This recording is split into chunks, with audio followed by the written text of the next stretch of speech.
Hello everyone. Today we are going to do the second part of not-for-profit making organizations.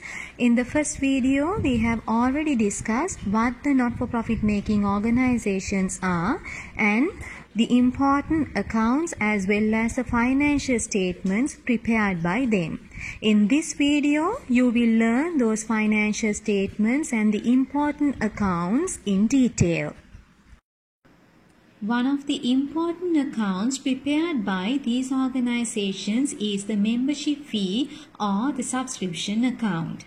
The main source of income of these organizations is subscription, and we will have to use the income principle of double entry system when recording the transactions in this account. That is, increase in income credit, decrease in income debit.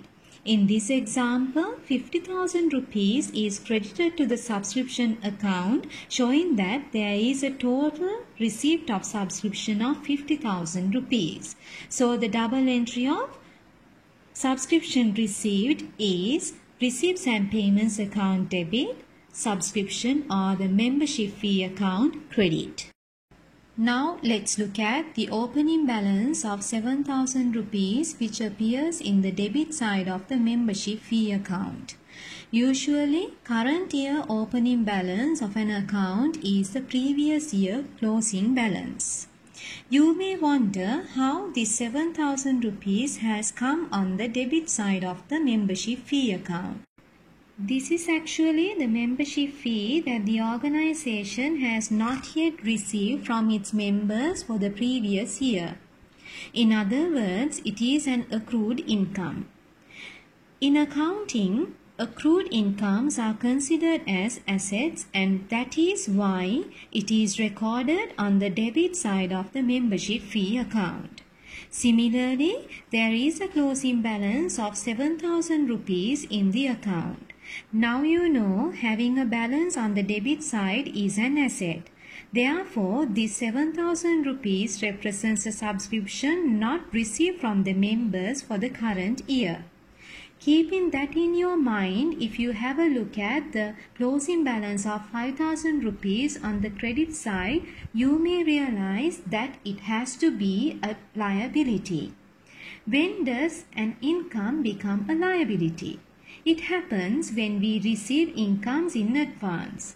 Therefore, we can come to a conclusion that this 5,000 rupees should be the subscription received in advance for the following year. Okay, now let's focus on 40,000 rupees recorded in the debit side. It can be seen that 45,000 rupees is transferred to income and expenditure account. This is the subscription or the membership fee income relevant to the period. Now you know subscription income relevant to the period is recorded by debiting the subscription account and crediting the income and expenditure account. I hope you all could get an idea about the subscription account, and we will be doing some practice questions after discussing all the financial statements and the accounts prepared by these organizations. Another account prepared by these organizations is the receipts and payments account. This is similar to the cash control account prepared by the profit-oriented organizations. Therefore, same principles are applied in here as well. That is, all cash receipts, irrespective of its nature and the period, are recorded in the debit side, and all the cash payments are recorded in the credit side of the receipts and payments account. Moreover, non-cash elements such as depreciation, accrued expenses and incomes are not recorded in this account.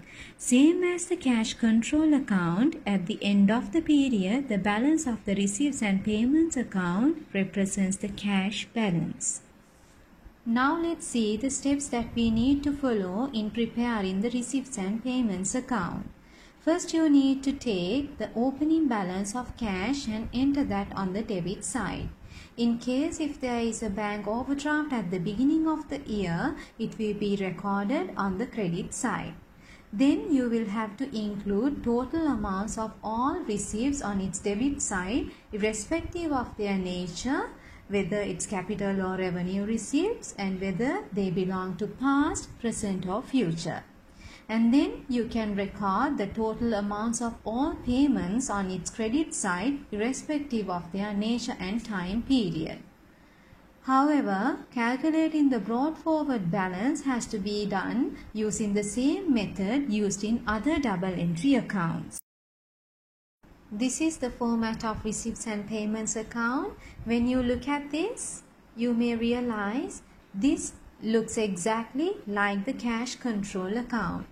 Therefore, on the debit side of the receipts and payments account, you get the opening balance and then all the cash receipts, and on the credit side you get all the cash payments, and at the end of the period you get the cash in hand. One of the important financial statements prepared by these not-for-profit making organizations is the income and expenditure account. As you all know, this income and expenditure account is something similar to profit or loss account prepared by profit-oriented organizations. Therefore, when we record transactions in the income and expenditure account, we follow the accrual basis. That is, all the incomes and expenses relevant to the period are taken into consideration in here, not the amounts that you have paid or received in cash. However, it is important to remember that in the income and expenditure account, we do not record both capital receipts and capital payments. And also, opening and closing balance of cash at bank are not shown in the income and expenditure account. Closing balance, if it comes on debit side, it is considered as surplus, and on credit side, it is considered as deficit. All non-cash adjustments like depreciation, outstanding or prepaid expenses, and accrued or advanced incomes, provisions, etc. has to be adjusted through this account. It must be accompanied by statement of financial position. Okay, now let's see the steps that you need to follow in preparing the income and expenditure account. We need to carefully analyze the receipts and payments account and take the revenue receipts and payments excluding the capital receipts and payments. And the other important fact that you need to keep in mind is, if additional information is provided, we need to identify exactly what are the amounts relevant to the period to be included in the income and expenditure account. I hope you remember the reason. It's because in the receipts and payments account, you have total cash receipts and payments, not only the amounts relevant to the period. Finally, keep in your mind the non-cash elements such as depreciation, provisions, profits or losses on disposal, which are not included in the receipts and payments account, also to be included in the income and expenditure account. After including those items in this account, following the accrual basis, you can ascertain the surplus or the deficit as I discussed before. This is the format of the income and expenditure account. All the expenses are included in the debit side and the incomes are included in the credit side. The balance you need to transfer to the statement of financial position.